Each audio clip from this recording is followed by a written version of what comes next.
netizens, hope you're doing well. This bi-weekly bulletin will showcase security incident happened since 1st of September till 30th.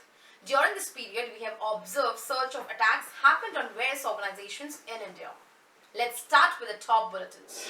WhatsApp has a serious vulnerability that allows hackers to read sensitive information. AMD addresses critical information disclosure flaw in chipset driver. Tamil Nadu government's public department hit with ransomware attack. A critical vulnerability on Hikvision cameras allow hackers to take over devices. Chinese state-sponsored group targets India's media house and government agencies. Operation Armor Faisal targets Indian government personnel. Certain issued an advisory for Indian banking customers. On 2nd September 2021, Checkpoint Research has announced the discovery of a vulnerability in the popular messaging platform WhatsApp. The messaging platform, with about 2 billion global monthly active users, had an out-of-bounds read-write vulnerability related to the platform's image filter functionality. The vulnerability was triggered when a user opened an attachment that contained a maliciously crafted image filed by attacker, then tried to apply a filter and send the image with the filter applied back to the attacker. It could allow attackers to read sensitive information from WhatsApp's memory. Checkpoint research team focused their research on the way WhatsApp processes and sends images. They started with a few image types such as BMP, ICO, GIF, JPEG and PNG and used AFL fuzzing tool to generate malformed files. Let us tell you about AFL fuzzing. AFL stands for American Fuzzy Law, which is an open source tool. The AFL fuzzer takes a set of input files and applies various modifications to them in a process called mutation. This generates a large set of modified files which are then used as input in a target program.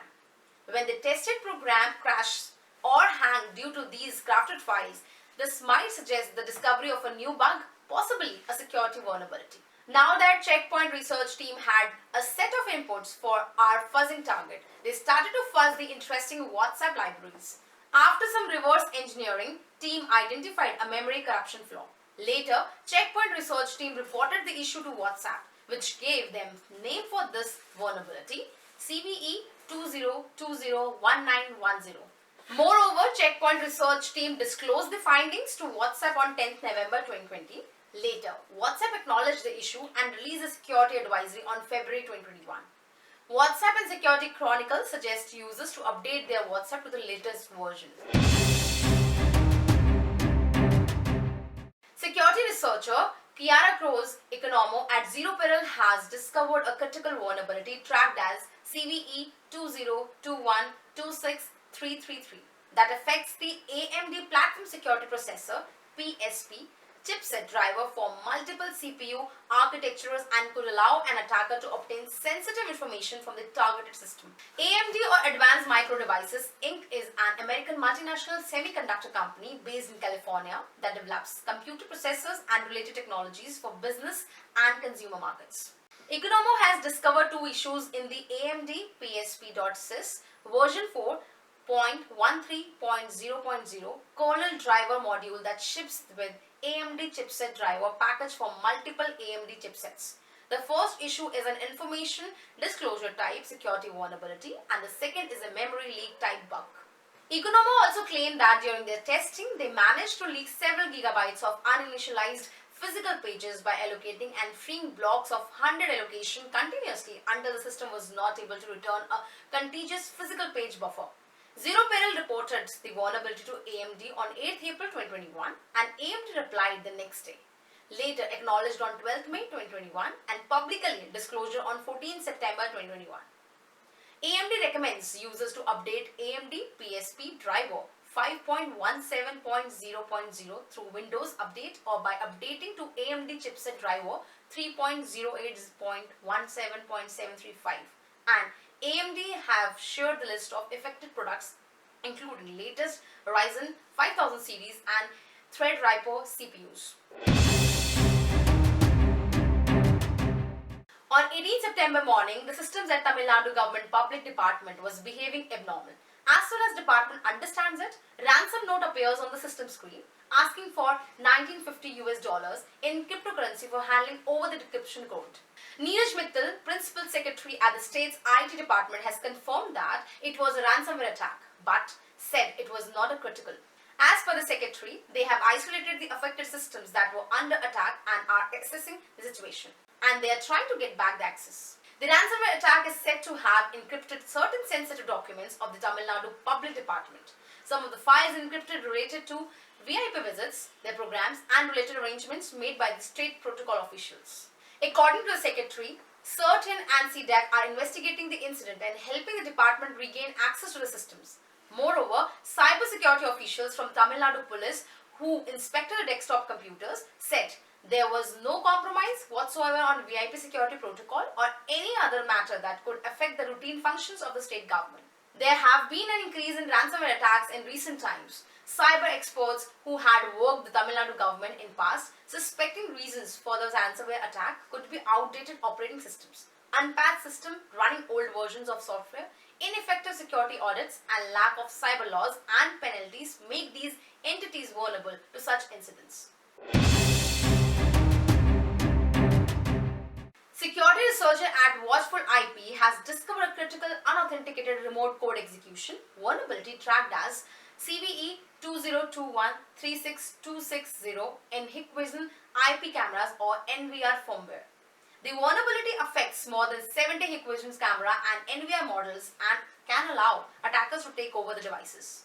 This permits an attacker to gain full control of device with an unrestricted root shell, which is far more access than even the owner of the device has, as they are restricted to a limited protected shell, which filters input to a predefined set of limited, mostly informational commands. Upon compromising the IP camera, an attacker can also use the hacked device to access internal network, posing a risk to the infrastructure that use the devices. The researcher pointed out that the exploitation of the issue does not require user interaction. The attacker only needs access to the HTTPS servers port, typically 80/443. The researcher also pointed out that every firmware developed since 2016 has been tested and found to be vulnerable. Moreover, researcher reported the vulnerability to Hikvision the day after discovery on 21st June 2021. The researcher wrote full report to them identifying the problem code, the device types affected, POC and recommendations for resolution. Viewers can read and check the POC at the following link. According to Hikvision, the vulnerability is due to insufficient input validation and can be exploited by sending specially crafted messages to vulnerable devices. Moreover, Hikvision has released firmware updates on 19 September. Users are requested to refer the Hikvision advisory site. Security researchers at INSIT Group, part of Recorded Future, have identified suspected intrusions targeting the Indian media conglomerate Bennett Coleman and Company Limited (BCCL), commonly known as the Times Group, the Unique Identification Authority of India, and the Madhya Pradesh Police Department by Chinese state-sponsored group tracked as TAG-28. Since early 2020, INSIT Group researchers have observed a large increase in suspected targeted intrusion activity against Indian organizations from Chinese state-sponsored groups. Researchers suspect the following reasons might have triggered threat attackers to intrude on targets. Given the reach of the Times Group publication and their consistent reporting on the India-China war, TAG-28's targeting of Times Group is likely motivated by wanting access to journalists and their sources as well as pre-publication content of potentially damaging articles focusing on China or its leadership. TAG-28 highly likely targeted UIDAI due to its ownership of the Aadhaar database. Bulk personally identifiable information (PII) datasets are valuable to state-sponsored threat actors. Likely uses of such data include, but are not limited to, identifying high-value targets such as government officials, enabling social engineering attacks, or enriching other data sources.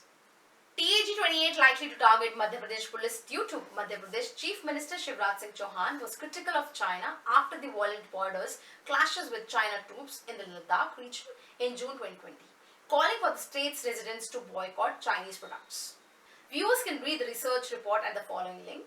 This research highlights China's continued strategic and tactical interest in India-based organizations, both in the private and public sectors.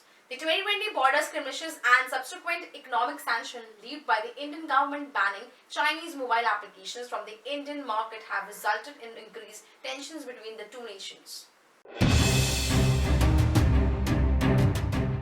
Cisco Talos recently discovered a malicious campaign targeting government employees and the military personnel in the Indian subcontinent with two commercial and commodity RAT, remote access Trojan families known as Netwire RAT, akka, Netwire RC and Warzone RAT, akka, Eve Maria.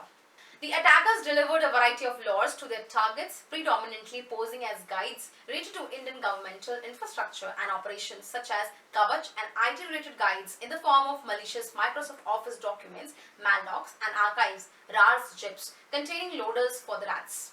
This campaign uses a few distinct, yet simple, infection chains. Most infections use a malicious document that downloads and instruments a loader. The loader is responsible for downloading or decrypting if embedded the final RAT payload and deploying it on the infected endpoint. In some cases, researchers have observed the use of malicious archives containing a combination of malicious documents, loaders and decoy images.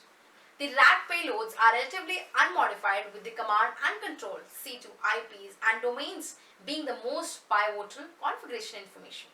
An extremely common theme of maldocs and archives discovered in this campaign refers to the Government of India's Kavach application. This is a two-factor authentication application used by government employees to access their emails. This theme has been used recently by the Site Copy APT's campaign targeting Indian government personnel as well. For more technical information on the findings, user can read at the following link. Unlike many crimeware and APT's attack, this campaign uses relatively simple, straightforward infection chains. The attackers have not developed bespoke malware or infrastructure management scripts to carry out their attacks, but the use of pre-baked artifacts does not diminish the lethality of these attacks. Security Chronicle suggests users to be extra cautious from phishing emails and do not click or download any attachments until you are not sure about the senders. On 24 September 2021, Certain has issued an advisory where they are warning Indian banking customers from a new type of mobile banking campaign using generic Android malware. Generic started as a primitive SMS stealer back in the year 2016 and has evolved recently to a banking Trojan that demonstrates phishing screen and persuades user to enter sensitive banking information. Customers of more than 27 Indian banks, including major public and private sector banks, have already been targeted by the attackers using this malware. Let me tell you how Drinic works. The victim receives an SMS with a link to a phishing website similar to the website of Income Tax Department, Government of India. Here, he has to enter personal details and asked to download and install an APK file. This is done to complete the verification process. This malware-infested Android app looks like an Income Tax Department app. When the malware is installed, the app asks the user to give necessary permissions like SMS, call logs, contact, etc. If the user does not enter any information on the website, the same screen with the form appears in the Android app. Users are asked to fill it. Drinic steals user's full name, PAN, Aadhaar number, address, date of birth, mobile, email address, and financial details like account number, IFSC code, CIF number, debit card number, expiry date, CVV and PIN. When users enter their personal details, the app tells them that their income tax amount will be returned, which is said to be transferred to their bank account. When the user enters the amount and clicks on the transfer, the application shows an error.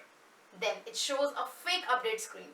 It displays a screen to install the updates, then sends user details including SMS and call logs to the Trojan hacker's machine in the backend. According to Certain, these details are used by hackers to create bank-specific mobile banking screens and display them on users' devices. Users are then asked to enter mobile banking credentials and they are stolen by the hackers. These attack campaigns can effectively jeopardize the privacy and security of the sensitive customer data and result in large-scale attacks and financial frauds. That's all for today. Keep watching our videos and do not forget to like, share and subscribe this channel. Thanks for watching. Stay safe, stay healthy. Signing off, Rosie Lohan.